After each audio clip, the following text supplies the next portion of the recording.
Bonjour, bonjour. C'est l'analyste politique, analyste scientifique, Christian.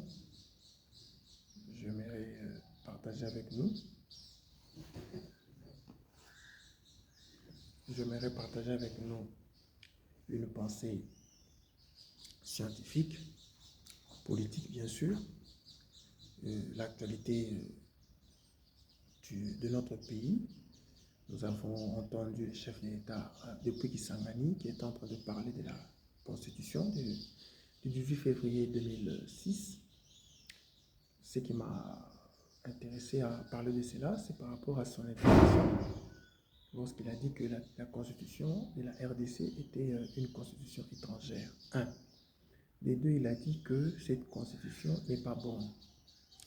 Alors, je ne vais pas être trop long, vu que une vidéo qui est trop longue risque aussi d'être fatigant. Je vais être directement bref et puis direct.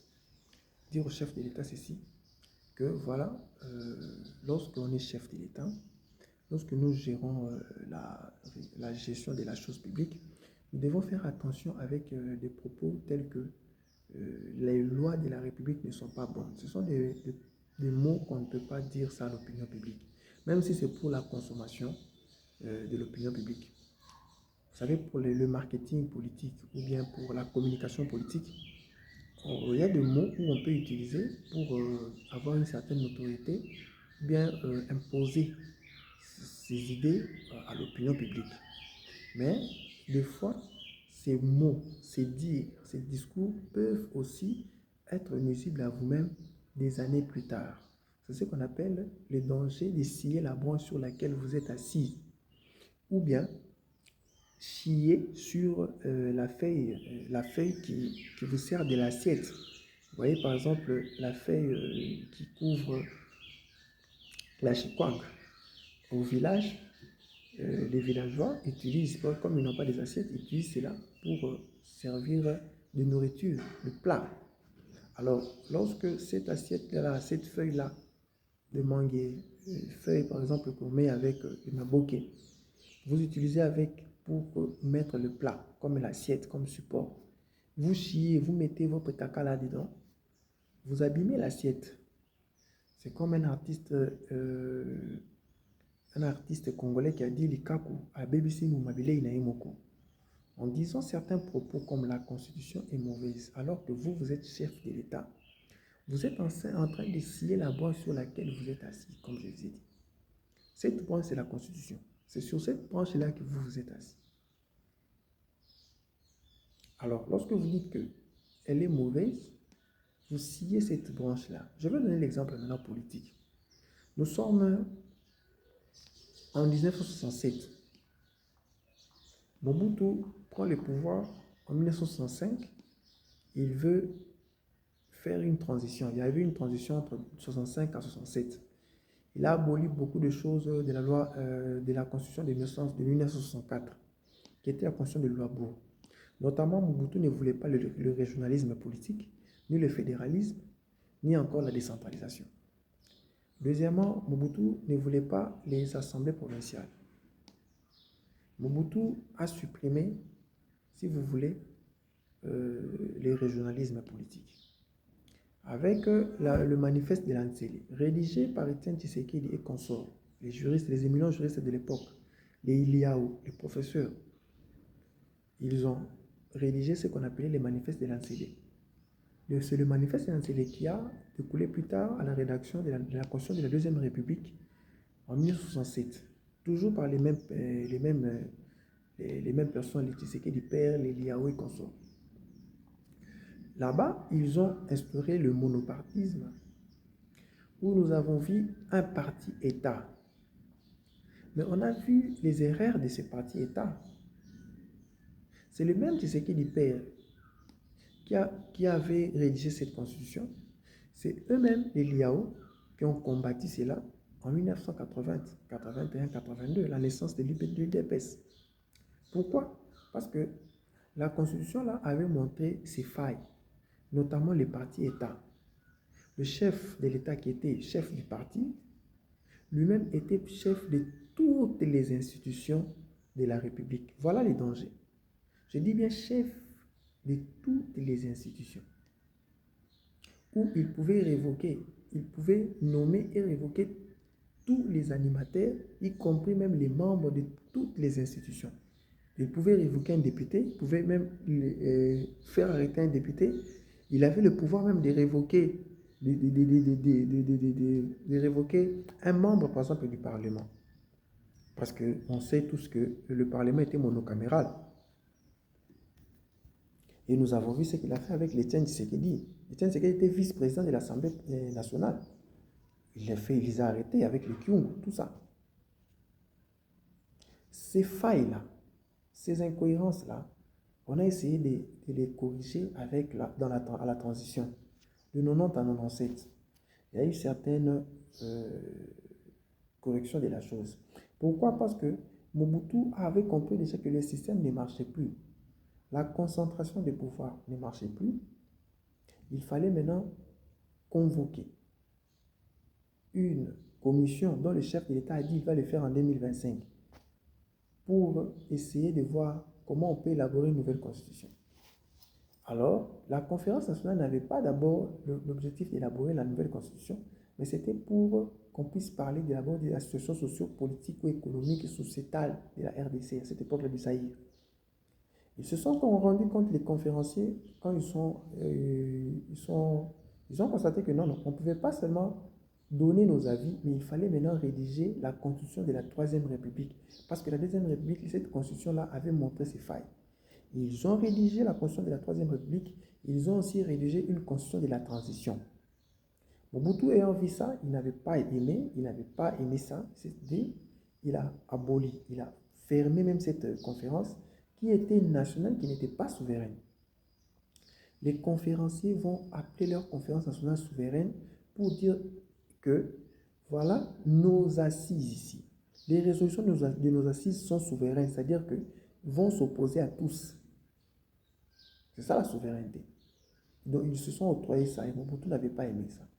On a fermé la conférence nationale. Il y a eu ce qu'il y a eu. Il y a eu des pillages, il y a eu des guerres, il y a eu tout ça. Il y a eu des marches. On peut parler de la marche des catholiques en 92. Toujours pour la demande de l'ouverture de la conférence nationale. Mais sinon, Mobutu était ouvert. Il y a eu des dialogues qui ont abouti aux constitutions des transitions. On peut parler de l'acte harmonisé de Palais de Marbre, je crois. Palais de Marbre 1, Palais de Marbre 2, 94, il y avait la constitution de 93, il y avait la constitution de 94. Donc tout cela, même de 90, on avait déjà retouché.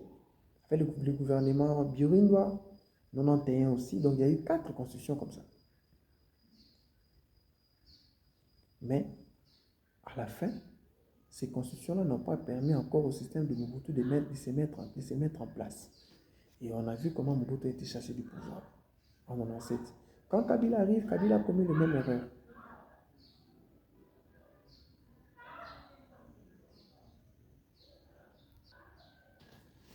Lorsque Mouzé arrive en 1997, Mouzé commet la même bêtise aussi.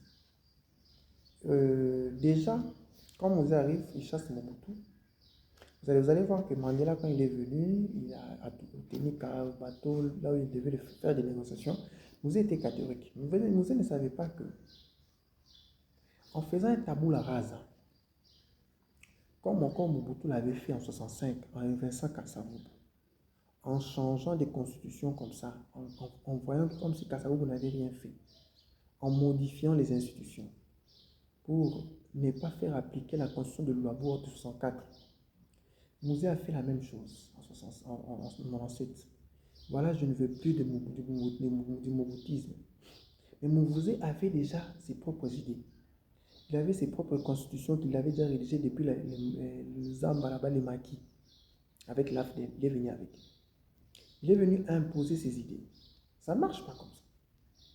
Vous savez, comme vous avez même vos idées à vous, il faut toujours les adapter au système actuel, le système politique que vous trouvez dans l'environnement. C'est comme ça que Mouzé n'a pas pu émerger. Mais il avait de bonnes idées. Voilà maintenant les moboutismes. Les mêmes moboutistes qui étaient hier avec Mobutu vont changer simplement des habits des carapaces pour devenir des kabylistes. Mais il y avait la mentalité toujours du moboutisme. C'est comme ça qu'on a vu encore la dictature à l'époque de Mosé Laurent Désiré Kabila. Où Mosé va faire la même erreur qu'il y avait en 67, de 67 à 90. Le monopartisme, par exemple. Mosé va dire qu'il n'y ait plus des activités politiques. Pourquoi pas? Pourquoi, par exemple? Il n'y a pas eu de parti politique. Mais ce n'est pas l'erreur qu'avait commis Mobutu de 67 à 90. Mais alors qu'il y a eu des partis, il y avait déjà des partis politiques de 60 à 65. Maintenant, on a encore, à partir de 1990, Mobutu a fait ce qu'on appelle la réouverture, c'est-à-dire la démocratisation de la RDC. Déjà, il y avait déjà cet élan-là, même si c'était un peu, ça boitillait un peu. Alors, Mosé devait aller dans ce sens-là. Avec le multipartisme, par exemple, lui, il va maintenant supprimer ça. 2. Déjà, vous allez remarquer que de 67 à 90, pendant cette période-là, il n'y avait pas de premier ministre. Même s'il y avait des premiers ministres de droit, les premiers commissaires d'État, comme on les appelait, mais ce n'étaient pas vraiment des vrais premiers ministres. Le vrai premier ministre, c'était lui-même Mobutu. C'était lui-même le président de la République. Parce que le régime était vraiment présidentiel. Et dans un régime présidentiel, le Premier ministre n'a pas vraiment assez d'efficacité. Dans un régime présidentiel comme le régime américain, le régime était vraiment présidentiel, même autoritaire. C'est-à-dire, même, on appelle le régime qui est présidentiel, qui est autoritaire, on les appelle les régimes présidentialistes, qui est trop autoritaire. Il y avait des premiers commissaires d'État, ce n'était que comment on peut dire, il était protocolaire en fait, de tous les commissaires du peuple qui étaient là. Les commissaires d'État, pardon, les commissaires du peuple, c'était les députés. Et vous allez remarquer que malgré qu'on élisait les commissaires du peuple, mais Mobutu pouvait les révoquer, c'était constitutionnel. Mobutu nommait les membres du bureau du commissaire des peuples, c'est-à-dire du Parlement. C'est-à-dire le Parlement était encore inféodé dans le pouvoir exécutif. Donc, le pouvoir exécutif avait une sorte de suprématie sur le pouvoir législatif. Vous allez vous remarquer que c'était une faille pour la construction de la Deuxième République.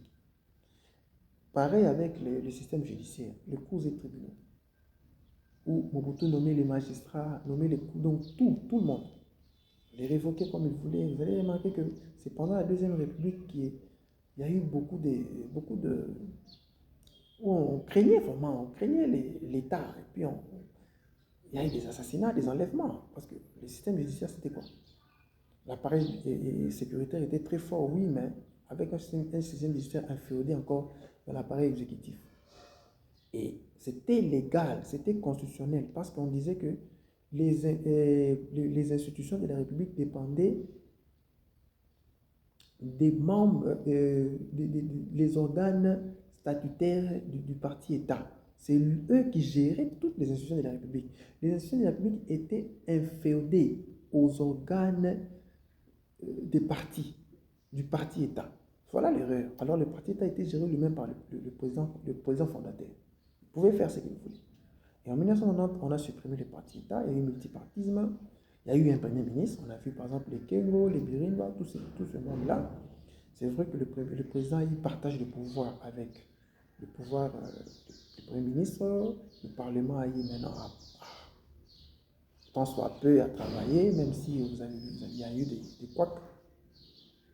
Mais en 97, oui, quand il est venu, il y avait 98, maintenant il a rédigé la Constitution. Mosé, qu'est-ce qu'il a fait? Il a fait la même chose. Le Parlement, monocaméral, qui était à Lubumbashi, la CLPT, lui-même il nommait les députés. Lui-même, il nommait les députés, ce n'était pas les députés élus.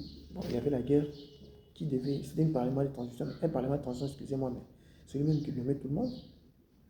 Le gouvernement, lui-même qui nommait, cours et tribunaux, la même chose, donc tout était encore à sa pose. C'était comme similaire dans la constitution de 1998, était similaire à 67. Et la guerre a continué, la guerre qui était déjà la guerre de 96, qui a commencé en 1996, qui a chassé Mobutu en 97, devait reprendre. Donc il y a eu continuité de la guerre. On parle de deux guerres, mais en réalité ce n'était qu'une seule guerre. De 96, mais on parle de 96, 98 et puis 97, pardon, et puis 98 jusqu'à 2003.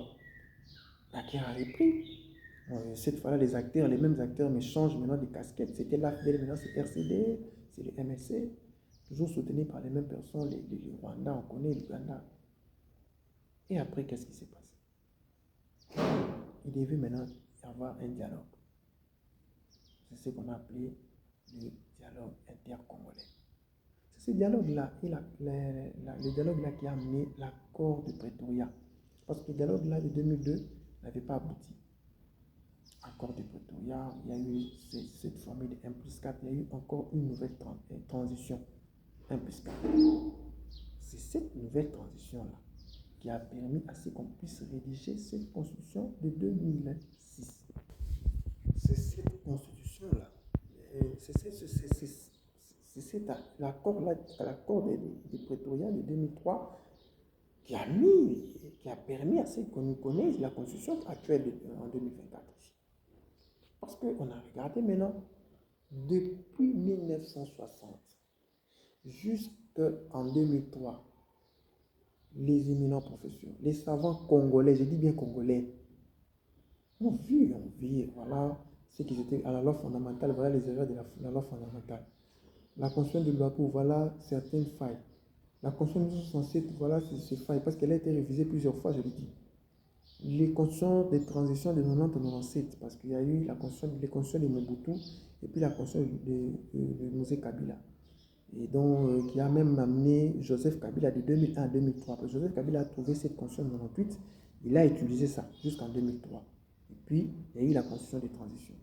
C'est de tout ça, de ce système-là, qu'a découlé maintenant la nouvelle république, la troisième. Parce que nous n'étions qu'à la deuxième république et l'époque là où il y avait les gens Pierre Mbemba, les Moubenga, c'était les transitions. Donc la RDC a fait une transition depuis 90 jusqu'à 2006. Une longue période de transition. Une très longue période. La deuxième république a pris fin en 1990. La première république a pris fin en 1960. Elle a fait 5 ans. De 1960 à 1965. La deuxième république a commencé de 1965 jusqu'à 1990. Et la troisième république n'a pas commencé en 1990. C'est faux. La troisième république a commencé en 2006. Pourquoi la troisième république a commencé en 2006? Parce qu'il y a eu une zone de turbulence de 90 en 2006. Si le président Tshisekedi comprend ça, il ne peut pas dire que cette constitution-là est une mauvaise constitution. Toute constitution, toute œuvre humaine a des failles. La preuve en est, cette constitution a été modifiée. On peut la modifier, on peut la réviser. Vous comprenez? Mais c'est une constitution rigide. Ce n'est pas une constitution souple où on peut tout réviser. Non. Il y a des articles verrouillés. Si on a verrouillé ces articles-là, c'est compte tenu de ce qui s'est passé de 90 en 2006. Il y a eu des zones de turbulence. Pendant de 90 en 2006, il y a eu des pillages dans ces pays. On a chassé un chef de l'État dans ces pays. On a tué un chef de l'État dans ces pays de 90 en 2006. De 90 en 2006, il y a eu des guerres, je dis. Il y a eu des rébellions, des guérillas. Tout ça a permis que le pays ne puisse pas se développer.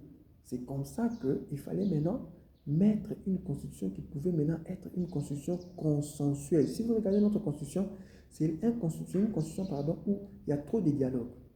C'est une constitution consensuelle. Normalement, nous devions aller à la 4e République. Lorsque j'entends le professeur Joly dire que notre constitution atteint la maturité, c'est-à-dire que nous pouvons maintenant régir une constitution de la 4e République, je dis c'est très tôt. C'est très tôt. Parce que les questions qui ont été soulevées pour la rédaction de la constitution de la 4e République, jusque-là, ça n'a pas encore on n'a pas encore atteint la majorité. La maturité, pardon, dont on le dit. Parce qu'aujourd'hui, les Congolais ne savent pas bien définir ou bien prendre une position entre le fédéralisme ou bien la décentralisation. Non. La RDC n'est pas encore un pays fédéral. Nous sommes dans le régionalisme politique. Et vous allez remarquer que même dans ce régionalisme politique, la RDC a tendance à retourner encore dans une décentralisation. Vous voyez? Donc, le problème là n'est pas encore résolu. Donc, la troisième République, c'est aussi une transition quelque part. On doit c'est définir. Nous voulons être comme le Nigeria, comme les États-Unis, ou bien nous voulons rester par exemple comme la France, la décentralisation simplement.